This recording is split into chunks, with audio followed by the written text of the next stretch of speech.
से जामनगर पहुंचा वायुसेना का C-17 विमान। भारतीय राजदूत समेत 120 लोगों को लाया गया वापस। भारत का एक और विमान जाएगा काबुल। आप सांसद संजय सिंह करेंगे प्रेस कॉन्फ्रेंस। दोपहर 2 बजे पार्टी कार्यालय में होगी प्रेस कॉन्फ्रेंस। चंडीगढ़ में कांग्रेस को एक और झटका। 15 साल तक प्रदेश सचिव रहे मुस्तकीम खान ने छोड़ी कांग्रेस। देश में टीकाकरण का आंकड़ा 55 करोड़ के पार। अगस्त के 15 दिनों में लगी टीकों की 7.5 करोड़ डोज। देश को कोरोना संक्रमण में से बड़ी राहत। 154 दिन बाद कोरोना के मामलों में भारी गिरावट। आप देख रहे हैं के न्यूज, खबरों का सारथी। नमस्कार, मैं हूं आरिश अजहर, आपके साथ हमारे खास पेशकश में आपका स्वागत है। और आज हम बात करेंगे एयरलिफ्ट 2.0।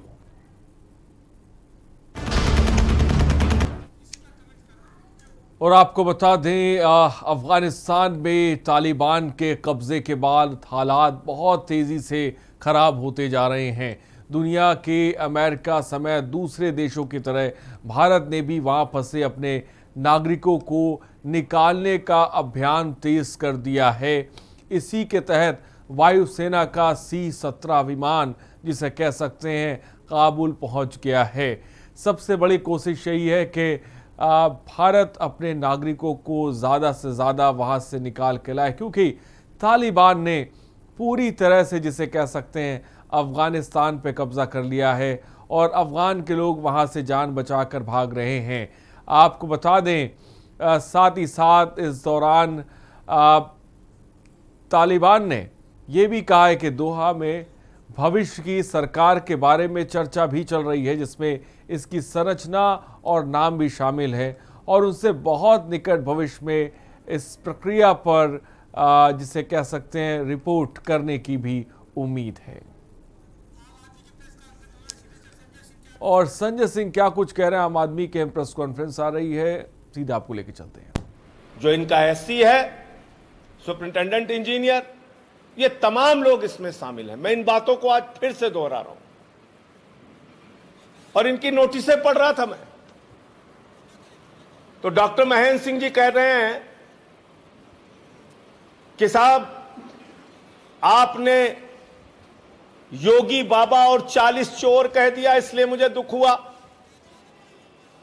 जो सरकार ऑक्सीमीटर का घोटाला करे, जो सरकार थर्मोमीटर का घोटाला करे, जो सरकार बच्चों के 8 लाख के वेंटिलेटर को 22 लाख में खरीदे, जो सरकार बच्चों के मिड डे मील का पैसा खा जाए, जो सरकार बच्चों के सरकारी स्कूल का पैसा खा जाए, जो सरकार 12,000 का ऑक्सीजन सिलेंडर 55,000 में खरीदे, जो सरकार 9 करोड़ रुपए कस्तूरबा में बच्चियों के खाने का पैसा डकार जाए, उसमें तो 40 नहीं, कई 100 अधिकारी शामिल होंगे। मैंने तो सिर्फ अली बाबा और 40 चोर कहा।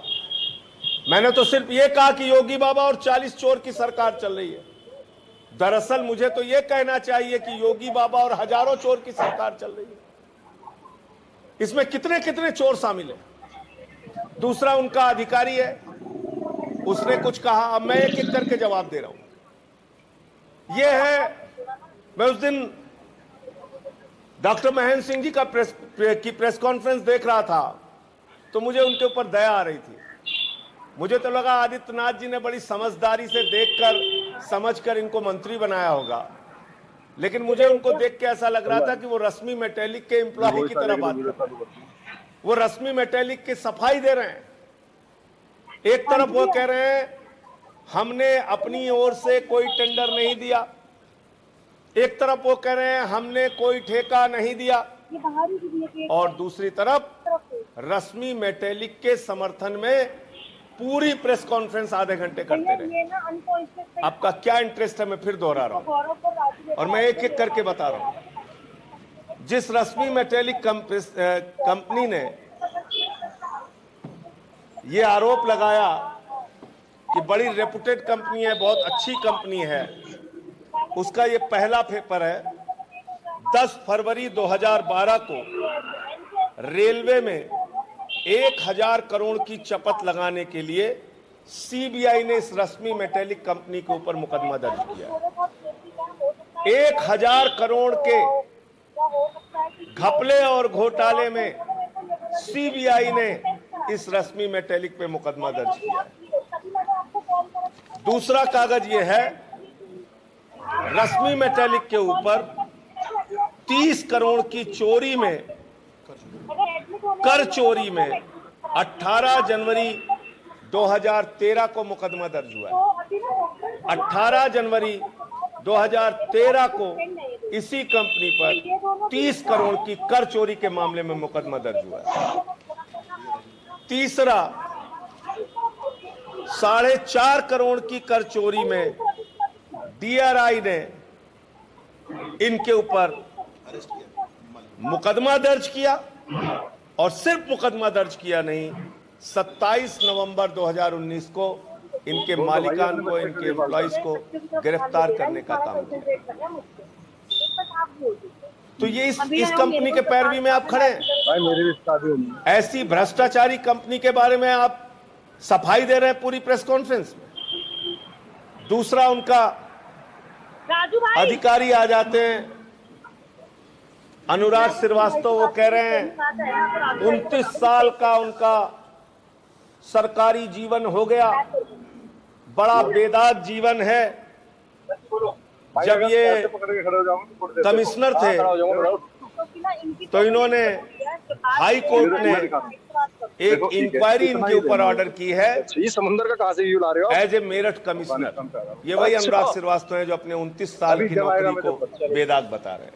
कोई स्टार्ट वीडियो करके। दूसरा, चुनाव के दौरान इलेक्शन कमीशन ने बस्ती के डिविजनल कमिश्नर ये हो रहा है साइको, ये घर परिवार की तरफ, और अनुराग श्रीवास्तव जो मौजूदा प्रमुख सचिव हैं उनको ट्रांसफर किया था क्योंकि उन्होंने एक आईपीएस अधिकारी को धमकाया था।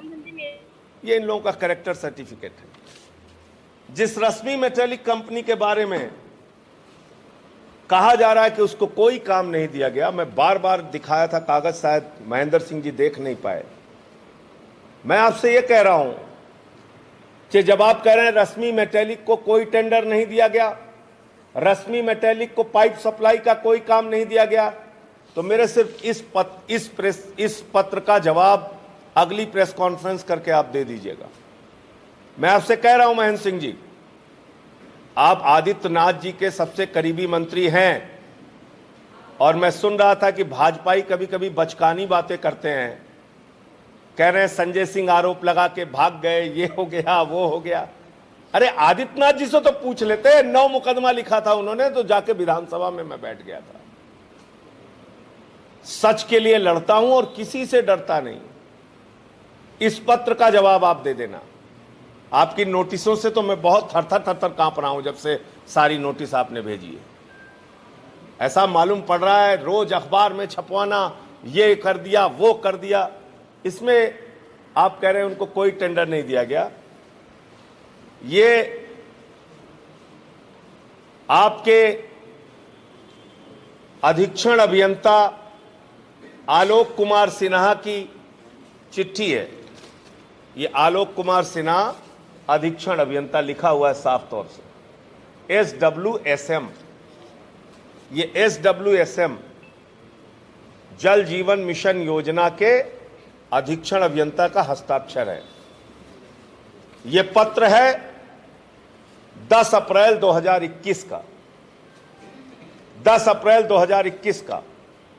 ये चिट्ठी है परियोजना प्रबंधक SCL SMC JV, इस कंपनी को चिट्ठी लिखा गया है और इसमें लिखा गया है, दी गई विशिष्टियों के अंतर्गत रश्मि मेटेलिक्स लिमिटेड से आपूर्ति हेतु गुणवत्ता आश्वासन नियोजन क्वालिटी एश्योरेंस प्लान का अनुमोदन चाहा गया है। उक्त के दृष्टिगत परियोजना प्रबंधक महोबा के कार्यालय पत्रांक इतना के साथ संलग्न QAP का निम्नलिखित शर्तों के अधीन अनुमोदन किया जाता है।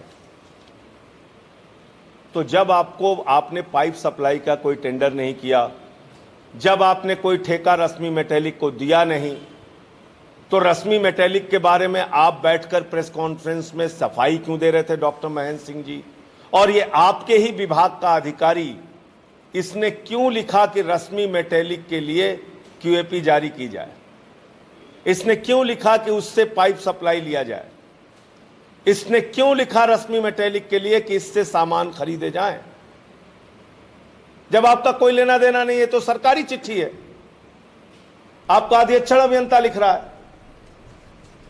इसके बाद जो ये अधिकारी है, इस अधिकारी पर तो आप सांसद संजय सिंह को आप सुन रहे थे, जहां पर सरकार पर जमकर बरस रहे थे। फिलहाल इस वक्त दिल्ली से खबर आपको बता दें, तालिबान की संस्कृति परिषद की प्रेस कॉन्फ्रेंस, संस्कृति परिषद प्रमुख जबीलुल्लाह प्रेस कॉन्फ्रेंस करेगा। खबर इस वक्त आपको बता रहे हैं, तालिबान की संस्कृति परिषद की अहम प्रेस कॉन्फ्रेंस होने वाली है। महिलाओं से सरकार में शामिल होने की अपील की गई है। तालिबान की अहम प्रेस कॉन्फ्रेंस होने वाली है, जिसको जबीलुल्लाह संबोधित करेंगे। महिलाओं से सरकार में शामिल होने की अपील की गई है।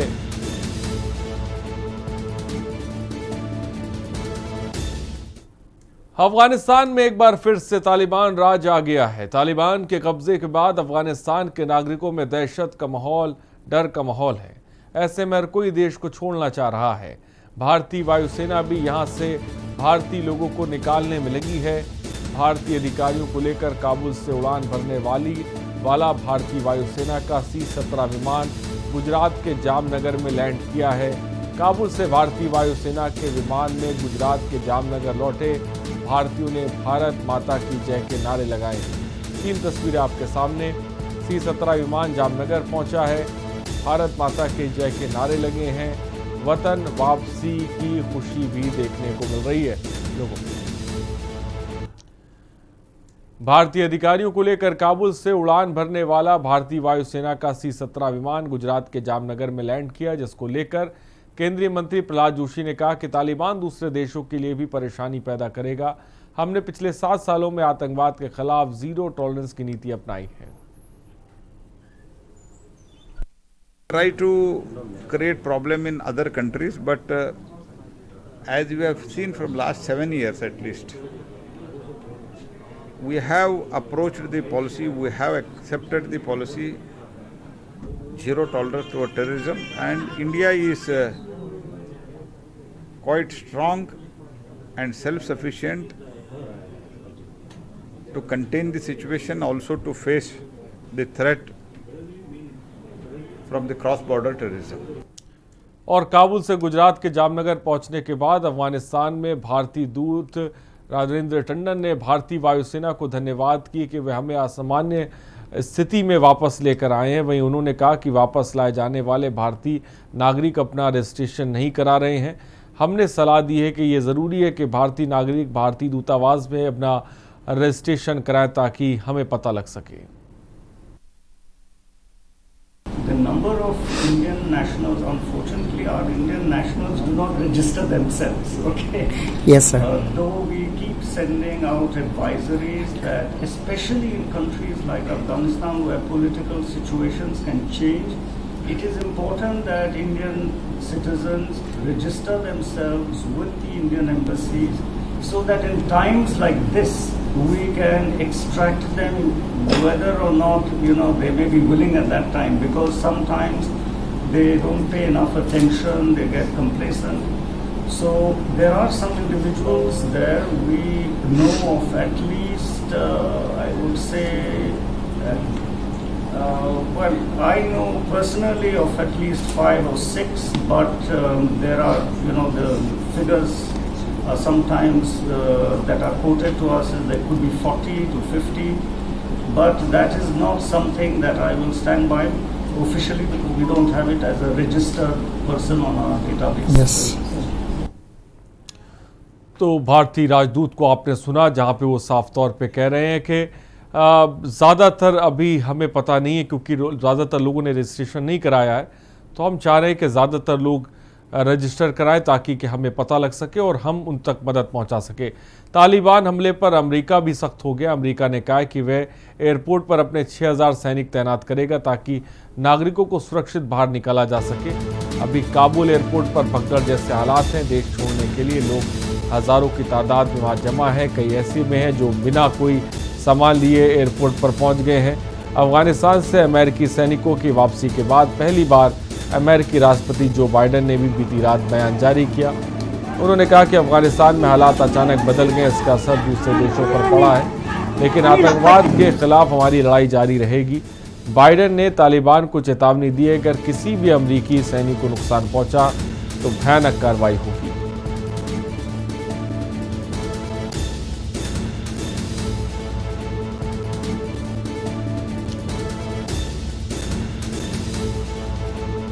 तो तस्वीरें आप देख सकते हैं तालिबान के कब्जे के बाद जो अफगानी है वो अफगानिस्तान छोड़ने पर आमादा।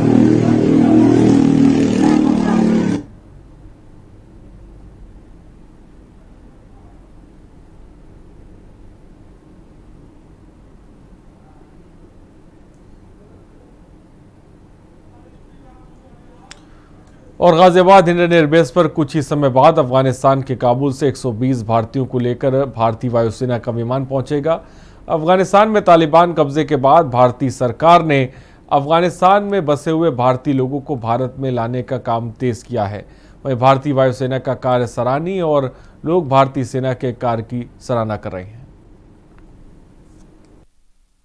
इस समय मौजूद हम गाजियाबाद के हिंडन एयरपोर्ट पर, जहां पर अफगानिस्तान से 120 यात्रियों को लेकर वायुसेना का विमान यहां पहुंचेगा। वहीं मैं आपको बता दूं कि अफगानिस्तान के जो हालात है वहां पर लगातार जिस तरह जो हमले हुए हैं और भारतीय वायुसेना ने जो भारतीय लोग वहां पर बसे हुए तो उनको निकालने का जो रेस्क्यू का काम किया है। जो भारतीय वायुसेना के जो जवान हैं वहां पर मौजूद हैं और भारतीय वायुसेना का विमान 120 यात्रियों को जो भारतीय हैं उनको अफगानिस्तान से लेकर यहां पर पहुंचेगा और यहाँ से तमाम यात्री अपने अपने घर जाएंगे जहाँ के वो लोग निवासी हैं। वही मैं आपको बता दूं कि इस तमाम मामले की निगाहें पूरे विश्व में इस समय लगी हुई हैं और भारतीय सेना ने जो भारत के तरफ से कहा गया कि जो वायुयान है जो उड़ानें हैं उनको अफगानिस्तान से रद्द नहीं किया जाएगा, वो लगातार चलती रहेंगी। ऐसे में जो देश के जो लोग हैं वो कहीं ना कहीं भारतीय वायुसेना को लेकर प्राउड भी फील करें। मैं आपको बता दूं कि यहाँ पर आप देख पाएंगे कि तमाम लोग मौजूद हैं, हाथों में तख्तियाँ भी ली हुई हैं जिसमें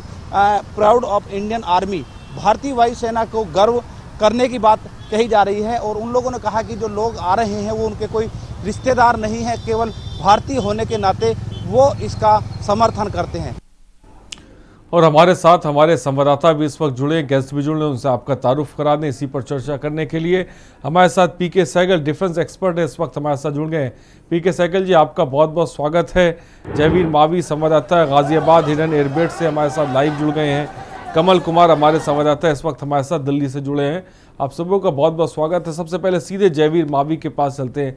जयवीर मावी, आप हिंडन एयरबेस पर हैं, क्या कुछ ताज़ा जानकारी मिल पा रही है? कितने लोग भारत के वहाँ पर फंसे हुए अफगानिस्तान में जिन्हें निकालने के लिए पुरजोर कोशिश की जा रही है?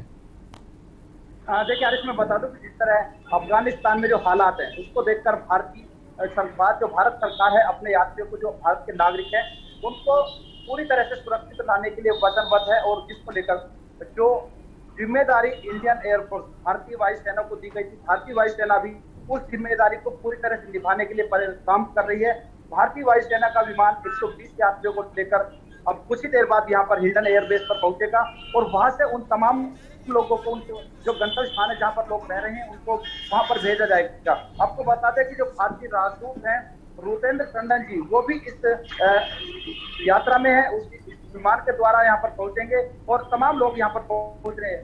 वहीं आपको बता दें वहाँ पर सुरक्षा गार्ड, सुरक्षा इंचार्ज के रूप में जो ITBP के जवान हैं वो भी यहाँ पर पहुंच रहे हैं। इसी जहाज से यहाँ पर यात्रा करेंगे और उनके परिजन भी यहाँ पर पहुंचे हैं। उनका कहना है कि जो ITBP के सिक्योरिटी इंचार्ज थे काबुल में, वहाँ पर उसके रूप में तैनात थे भारतीय युवक हैं, वो भी इसी जहाज से यहाँ पर इंडियन एयरफोर्स उनको रेस्क्यू करके लेकर आ रही है। तमाम लोग जिनके परिजन यहाँ पर पहुंचे हैं, साथ ही संतुष्टि जता रहे हैं, जो भारतीय वायुसेना की जो तारीफ कर रहे हैं और कह रहे हैं कि भारतीय वायुसेना का जो कदम है वो सराहनीय है। और यहाँ पर इस समय मैं आपको बता दूं कि हिंडन एयरबेस के सामने तमाम मीडिया देश भर की यहाँ मौजूद है। तमाम जो ऐसे लोग हैं जो यहाँ जहाज से उतरेंगे, उनके परिजन भी यहाँ पर पहुंचे हुए। तमाम प्रशासन यहाँ पर पूरी तरह मुस्तैद है और हर पल यहाँ पर निगाहें रखी जा रही है। जो लोग हैं उनको यहाँ पर लाया जाएगा। वहीं भारत सरकार ने दावा किया है कि जो भारतीय हैं उनको पूरी तरह से अफगानिस्तान से सुरक्षित यहाँ पर लेकर आया जाएगा। और जो भारतीय जो विमान की जो उड़ानें हैं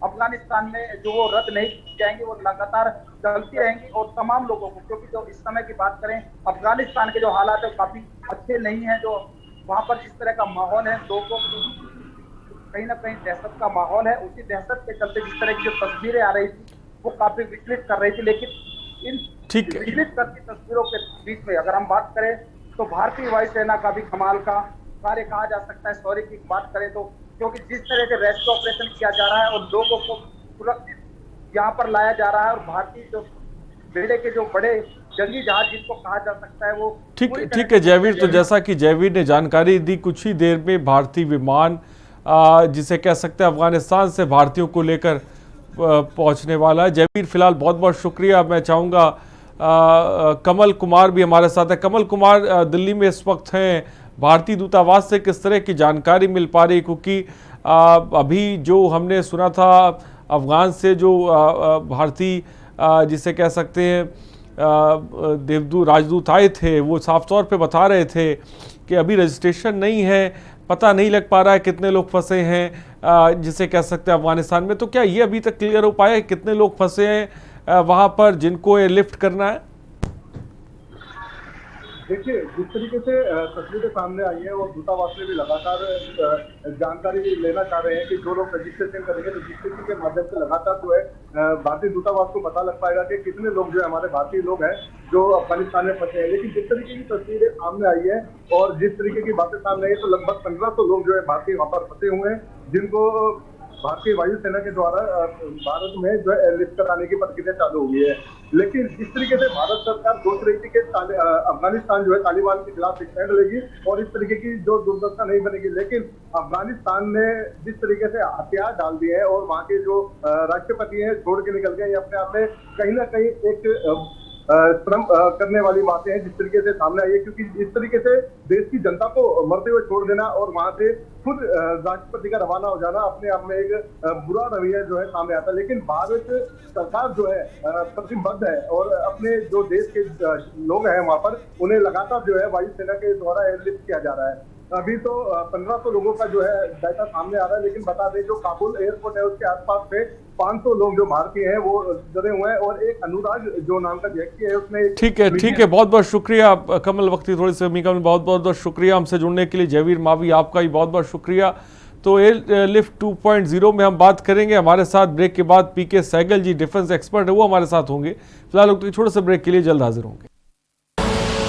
आप देख रहे हैं के न्यूज, खबरों का सारथी।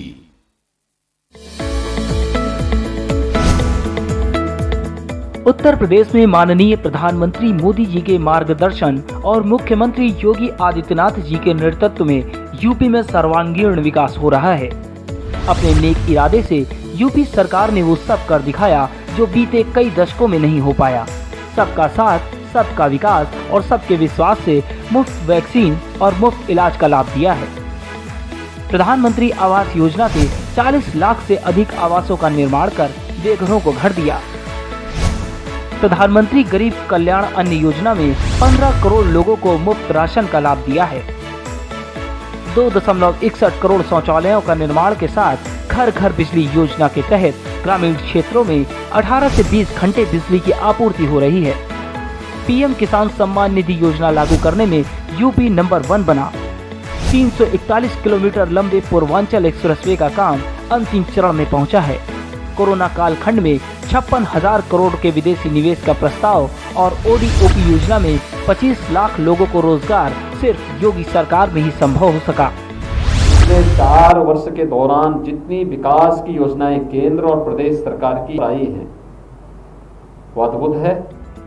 यूपी सरकार की साफ नीयत और सही विकास से यूपी की तस्वीर बदल चुकी है। योगी सरकार के इरादे में काम अनेक। मोहम्मद लईक, ग्राम प्रधान, अजीजलपुर विकासखंड, कमालगंज, फर्रुखाबाद की ओर से समस्त देश व प्रदेशवासियों को स्वतंत्रता दिवस की हार्दिक शुभकामनाएं। वासु मेडिकल स्टोर, कोतवाली रोड, हमीरपुर की ओर से समस्त देश व प्रदेशवासियों को स्वतंत्रता दिवस की हार्दिक शुभकामनाएं।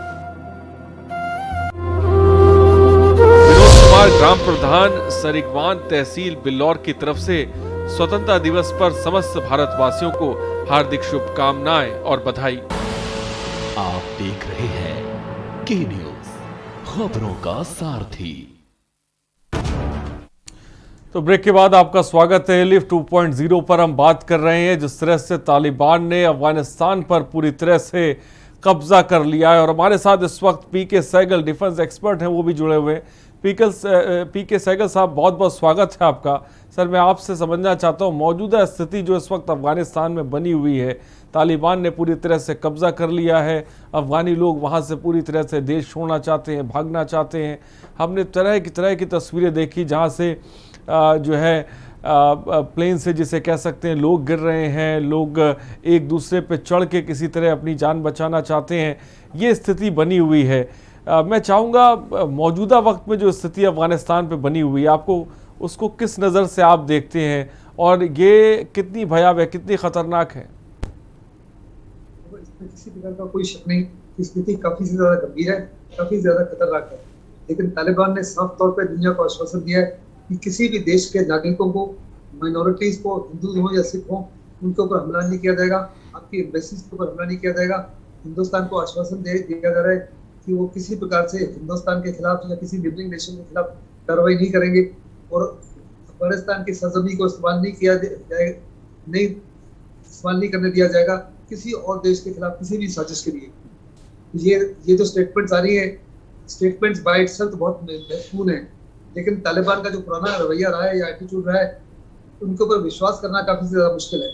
जहाँ तक हिंदुस्तान का ताल्लुक है, हिंदुस्तान अपने डायस्पोरा को बड़ी चतुराई से, सुरक्षित रूप से निकालेगा। अगर आप देखो तो इराक से हमने 1 लाख से ज्यादा डायस्पोरा को निकाला था, जो वर्ल्ड रिकॉर्ड था। सीरिया से भी बहुत सावधानी से हमने सारे के सारे लोगों को जो निकलना चाहते थे निकाला था। जहाँ भी हिंदुस्तान की सरकार ने काफी एडवाइजरीज इशू की थी और लोगों को कहा था कि जो निकलना चाहते हैं निकल जाए। अभी फ्लाइट्स खत्म बंद हो गई हैं, लेकिन हिंदुस्तान की सरकार ने 24/7 स्टैंड बाय किया है इंडियन एयरफोर्स को कि जब जब इजाजत मिलेगी हिंदुस्तान का हवाई जहाज जाएगा और वहां से हमारे नागरिकों को सुरक्षित लेके आएगा। हमारा जो दूतावास है, उन्होंने वहाँ पे लोगों को कहा है कि साफ तौर पे आप रजिस्टर कीजिए ताकि आपको पता तो लगे कितने लोग हैं जो आना चाहते हैं, और जितने भी लोग आना चाहते हैं हर हालत में उनको सुरक्षित ढंग से लाया जाएगा। तालिबान ने भी आश्वासन दिया है। फिर जो प्रोग्राम एयरपोर्ट है उसके ऊपर अमेरिकन अपने ट्रूप्स को तैनात कर रहे हैं 6000, और एयर ट्रैफिक कंट्रोल अमेरिका के हाथ में आ जाएगा अगले 24 घंटे के अंदर, और वहाँ पे पूरी एयर इवैक्यूएशन के लिए जो मूवमेंट्स हैं उनको कंट्रोल करेगा अमेरिका। और अमेरिका के साथ हिंदुस्तान के ताल्लुकात बड़े अच्छे हैं, और तालिबान ने आश्वासन दिया कि किसी हालत में वो किसी प्रकार की कोई फायरिंग नहीं करेगा या कोई रॉकेट अटैक नहीं करेगा जिसके माध्यम से इस इवैक्यूएशन में किसी प्रकार का कोई दखल अंदाजी होगा। पीके सहगल जी, क्या कहेंगे? जबीउल्लाह जिसे कह सकते हैं, वो थोड़ी देर में प्रेस कॉन्फ्रेंस करने वाला है, तालिबानी लीडर, और बहुत सारी चीज़ें कह सकते हैं तब साफ होंगी कि तालिबान अफ़गानिस्तान को मतलब शरई तौर पे आगे चलाना चाहता है या किस हिसाब से आगे चलाना चाहता है। इसको लेकर क्या कुछ जानकारी मिल पा रही? क्योंकि तालिबान ने अपना झंडा भी जिसे कह सकते हैं वो लॉन्च कर दिया है, और अब सवाल ये है कि जो प्रेस कॉन्फ्रेंस जिसके बारे में हम कह रहे हैं कि जमीलुल्लाह करने वाला है, उसको किस तरह से देखते हैं आप? तो तालिबान साफ तौर पे कह रहा है कि जो सरकार होगी, इंक्लूसिव सरकार होगी, इसमें बाकी पार्टीज के लोगों को भी शामिल किया जाएगा, कुछ वॉरलॉर्ड्स को भी शामिल किया जाएगा। पुराने जो करजाई थे प्रेसिडेंट, उनके साथ भी बातचीत हो रही है। फिर उन्होंने अभी घोषणा की है कि जो महिला डॉक्टर्स हैं उनको हर प्रकार से सुरक्षित रखा जाएगा। वो ये भी कह रहे हैं कि उनके कैबिनेट में, सरकार में कुछ महिलाएं भी शामिल की जाएंगी। तो ये तो बहुत बड़ी बातचीत कह रहे हैं, और साफ तौर पर दुनिया को दिखाना चाहते हैं कि आज का तालिबान जो है पुराना तालिबान नहीं है। लेकिन साथ ये भी कह रहे हैं कि शरिया लॉ लगेगा, इस्लामिक रिपब्लिक होगी। उसके बावजूद अमेरिका को, वेस्टर्न वर्ल्ड को, हिंदुस्तान को चिंता है कि अलकायदा जो है दोबारा आ सकता है, अलकायदा ISIS दोबारा आ सकता है। तालिबान जो है उसने अभी हमास के साथ मीटिंग की है, जिसको देखकर इजराइल चिंतित है और ये भी कह रहा है कि पाकिस्तान और चीन की बड़ी जबरदस्त कोशिश होगी कि अफगानियों को और तालिबानियों को हिंदुस्तान की तरफ मोड़ा जाए, एक बारी वो अपने आप को स्थापित कर लेते हैं। लेकिन मुझे नहीं लगता किसी प्रकार से तालिबान जो है पाकिस्तान के इशारे पे काम करेगी। अगर तालिबान कमजोर सरकार होती तो पाकिस्तान की दखलअंदाजी जबरदस्त होती। अभी तालिबान बहुत स्ट्रॉन्ग सरकार होगी क्योंकि उनको एक किस्म से भगवान से तोहफा मिल गया। 3,50,000 सैनिक मिल गए जो फुली इक्विप्ड है, ट्रेंड है। उनको एक वर्किंग एयरफोर्स मिल गई है, बहुत बड़े पैमाने पर बख्तर गाड़ियां, टैंक्स, हेलीकॉप्टर मिल गए हैं। ऐसे में डे 1 से वो इंडिपेंडेंट तौर पे काम करेंगे और पाकिस्तान को खतरा है कि अफगान नेशनलिज्म जो है वो उभर के आएगी।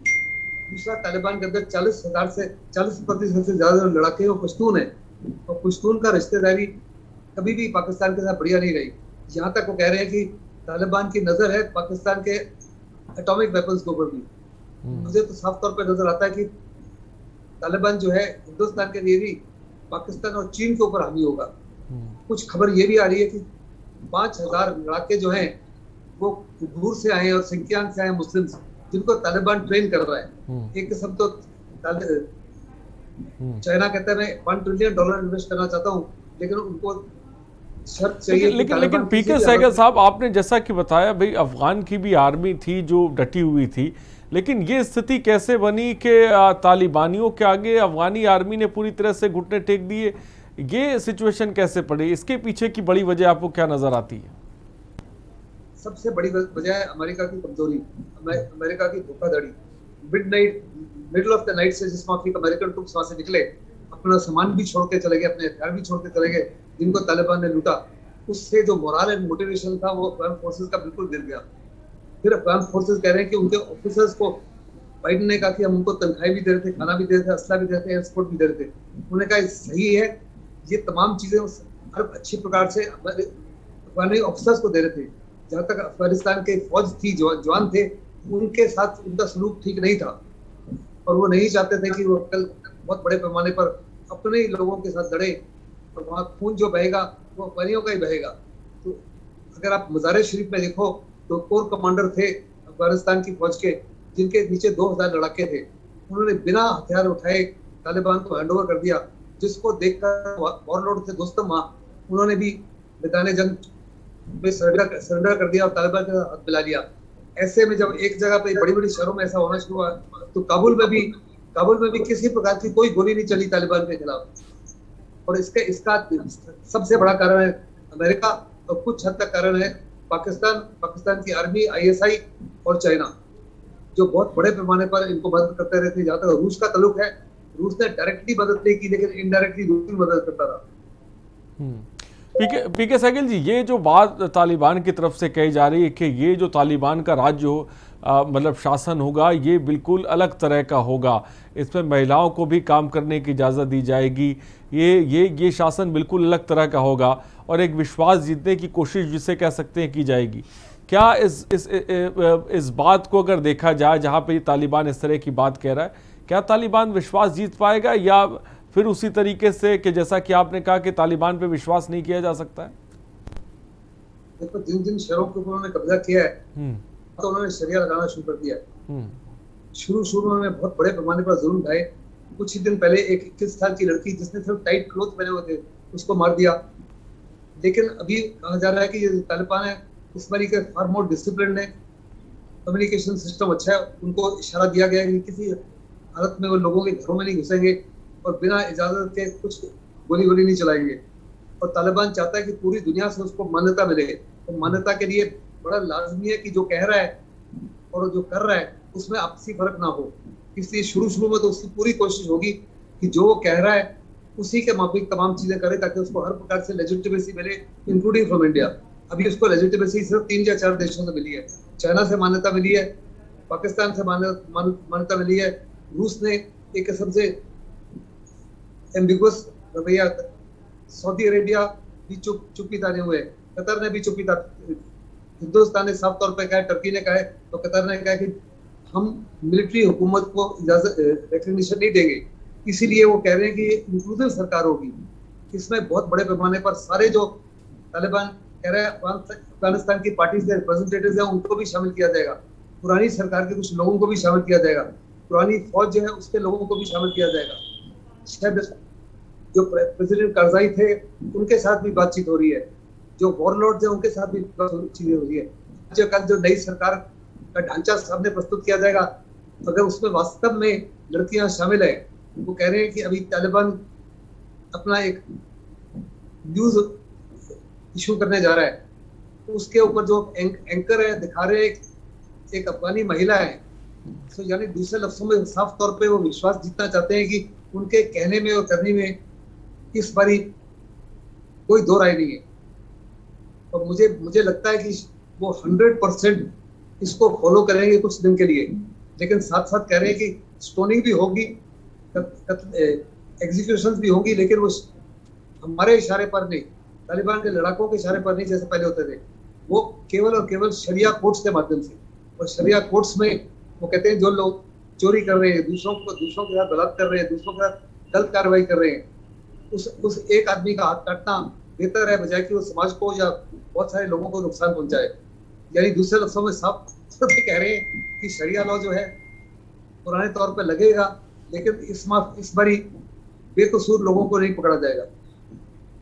ये तो आने वाला समय आगे बताएगा कि असलियत क्या है, लेकिन जो बोल रहे हैं वो इस बारी बहुत अच्छा तरीके से बोल रहे हैं।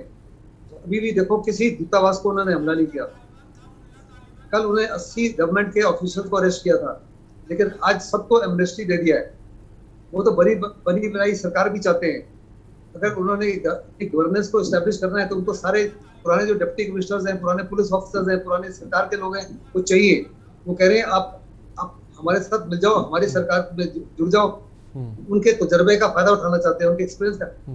वो इराक में जो अमेरिका ने गलती की थी कि जब इराक में इन्वेजन के बाद में दो चीजों की, एक वहां की सरकार जो थी उनको बर्खास्त कर दिया, वहां की आर्मी को डिस्बैंड कर दिया।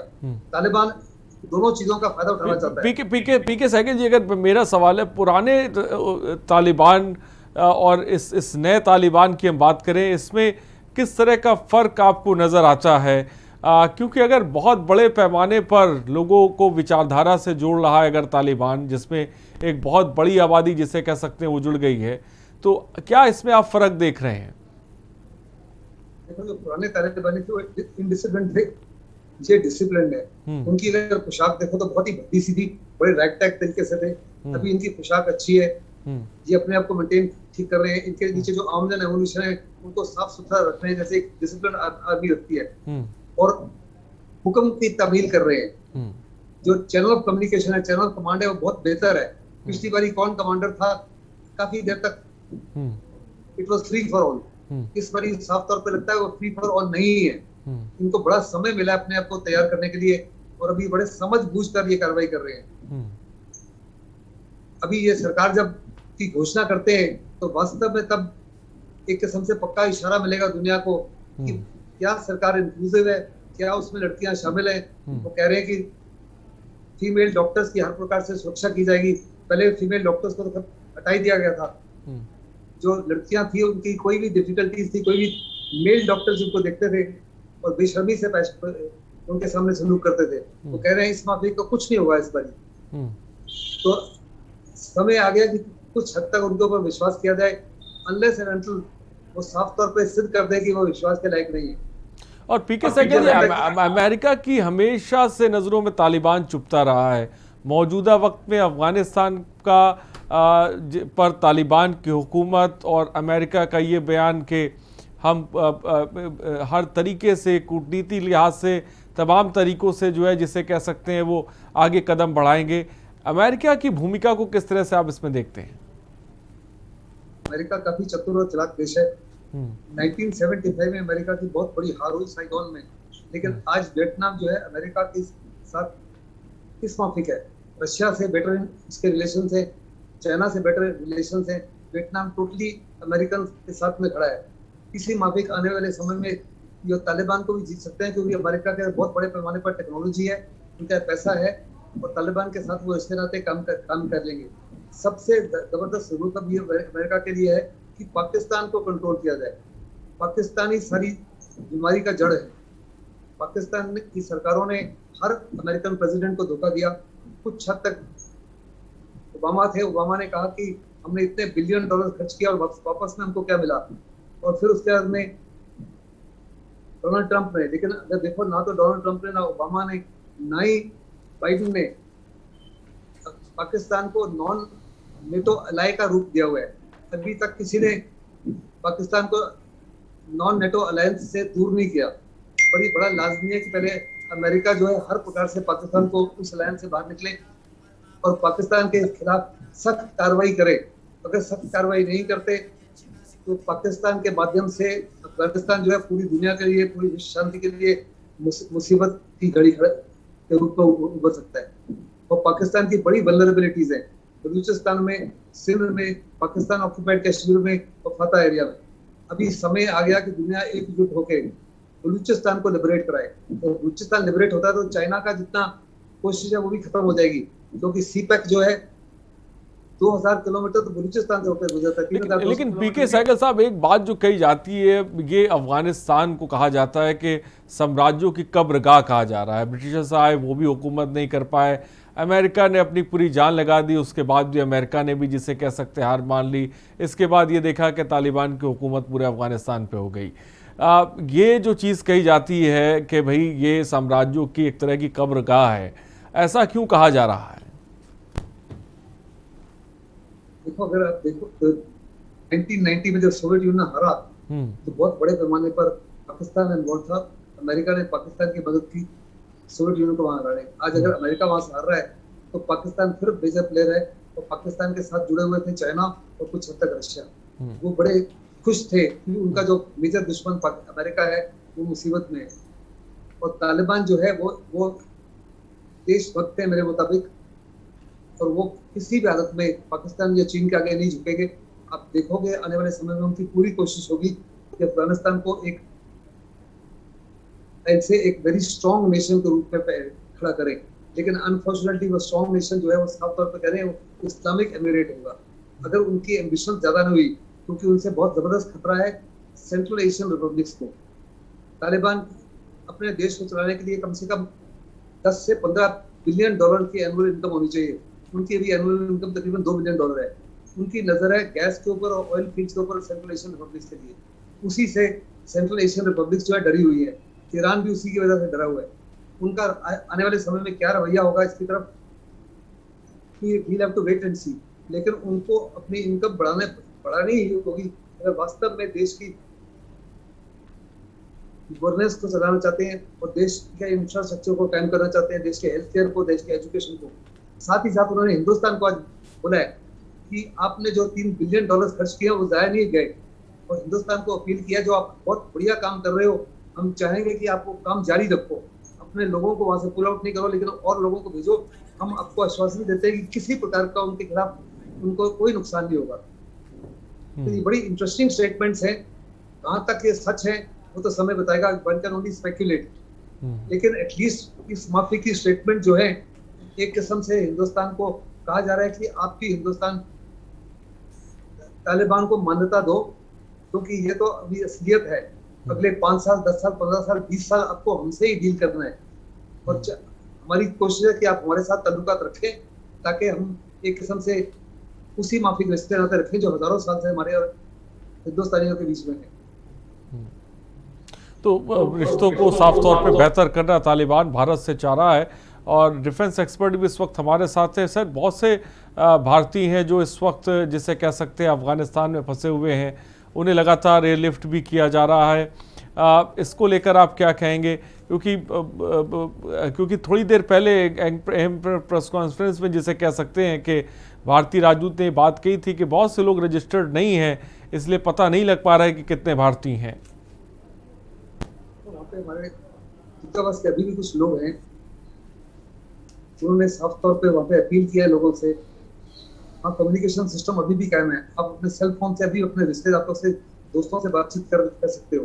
तो उन्होंने अपील किया वहाँ से के लोगों से कि जो हिंदुस्तानी हैं, जो माइनॉरिटीज हैं, जो सिख हैं, जो दूसरे लोग हैं, जो हिंदुस्तान में आना चाहते हैं अपने आप को रजिस्टर करो, ताकि हमको एक किस्म से अंदाजा तो हो कि 500 है, 1500 है या 5000 है। और जितने भी लोग हैं उनको हर कोशिश होगी सुरक्षित ढंग से उनको निकाला जाए। तो मुझे पक्का यकीन है कि हिंदुस्तानियों को वहां निकालने में तालिबान की तरफ से कोई रुकावट नहीं होगी। तालिबान आश्वासन दे रहा है हिंदुस्तान को कि हम किसी प्रकार से आपके इवैक्यूएशन में दखल अंदाजी नहीं करेंगे। सिविल एयर बंद कर दिया है, लेकिन वो मिलिट्री, हमारे को डर था पहले कि हमारा जब हवाई जहाज जाता है ठीक है उसको तालिबान काबू ना कर ले, लेकिन कोई नजदीक नहीं आया, तालिबान का कोई आदमी लड़ाका नजदीक नहीं आया किसी पर। सिर्फ जब हमारा जहाज तो वहां कोई था ही नहीं, उसको 3 घंटे लगे अपने आप को रिफ्यूल करने के लिए, और बाउजर के लिए कोई ड्राइवर ही नहीं था। अमेरिका की मदद से ड्राइवर ढूंढा गया, जो बाउजर जो रिफ्यूल होता है उसको लेके आए, और लोगों को अंदर लाने के लिए कोई जो ग्राउंड क्रू होता है, ग्राउंड क्रू नहीं था। जो पायलट्स थे उन्होंने खुद ही उनको इंस्पेक्ट किया, खुद ही उनको बिठाया अंदर। यानी दूसरे लफ्जों में, Indians have the capacity to rise to the occasion. इस समय सारी दुनिया जो है कहती है हिंदुस्तान की फौज जो है बड़ी प्रोफेशनल है, ये सबसे रिस्पेक्टेड, सबसे रिगार्डेड और सबसे रेवेड फौज है दुनिया में, और अनेकों जगह में हमने इस माफी का कार्रवाई की है। ठीक है पीके सहगल साहब, वक्त की थोड़ी सी कमी है फिलहाल। बहुत बहुत शुक्रिया और बहुत अच्छी बात आपने, बहुत अहम जानकारी दर्शकों को दी। बहुत बहुत शुक्रिया पीके सहगल साहब हमसे जुड़ने के लिए और तमाम जानकारी देने के लिए। तो एयरलिफ्ट 2.0 की हम बात कर रहे थे। तालिबान ने अफगानिस्तान पे कब्जा कर लिया है। तालिबान का कहना है कि ये पुराना तालिबान नहीं है, ये नया तालिबान है। यहाँ पर हम हक और हुकूकों का ख्याल रखेंगे और साथ ही साथ किसी को नुकसान नहीं पहुँचाएंगे। लेकिन तालिबान पे कितना विश्वास किया जा सकता है, ये बड़ा सवाल है। फिलहाल खास पेशकश में इतना ही। बने रहिए हमारे साथ। नमस्कार।